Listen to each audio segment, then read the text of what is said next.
Okay, this time we're going to look at the two proportion z-test. And when we do a two proportion z-test, you want to make sure you say, I did a two proportion z-test on independent samples. We want to make sure we use that wording. Do not say two prop z-test like the calculator says. You have to make sure you want to make sure you say a nice phrase that's not calculator speak. So we use this test when we want to compare two proportions. We want to see if they're the same or if one's bigger or one's smaller than the other. So as an example, we might look at iPhone usage. Suppose I took a sample of, or I want to know if the proportion of males with an iPhone differs from that of females. Suppose I take a sample of 100 males and find that 37 have an iPhone and a sample of 100 females have 43 have an iPhone. Is this difference significant? So in order to do this, I'm going to go to Stat, Test, two prop z-test. Again, don't use the words two prop z-test in your results. Make sure you say two proportion z-test on independent samples. And I click enter. Now I put in 37 for my number of successes. If you call having an iPhone a success, you have 37 successes out of 100 trials, 43 females out of 100 trials. Not equals because we want to know if they differ. So is there a difference? And now we can calculate it. Remember, this is a two-tailed test since we're using not equal. We find that the z is negative 0.866 with a p-value of 0.386. Now what we might be, so in this case, it is not significant. We fail to reject the null hypothesis. It appears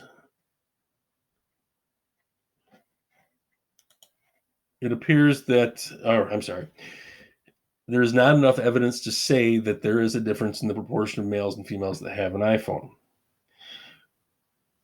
But what we might want to do is look at, what I want to show you to continue with this, what happens if I sample 1,000 at a time? It is true that 37%, statistically speaking, 37% of males have an iPhone and 43% of females have an iPhone nationally. I'm not sure what the sample size was to check that, but let's say that we got these same results, but with 10 times the sample size.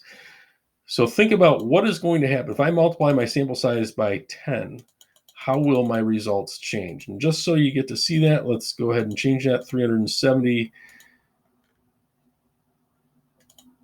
successes for males, 430 successes for females, and our sample size is 1,000 for each. Will this result become more significant, less significant, or make no difference at all? Think about that for a second. And as you're thinking about it, let's go ahead and calculate it. And just by multiplying by our sample size by 10, but getting exactly the same results, we went from not being significant at all to being very significant. If I sampled 1,000 and had the results of 370 and 430, or 37 and 43%, we have a 0.6 p-value, a 0.6% p-value. That means the probability that this sample happened by chance, given the null hypothesis, is true, would be 0.006. This is very significant. We would reject the null hypothesis. It appears there is a difference in the proportion of males and females that have iPhones. And if I made this a one-tailed test, if I said, what is the probability that women have a higher percentage?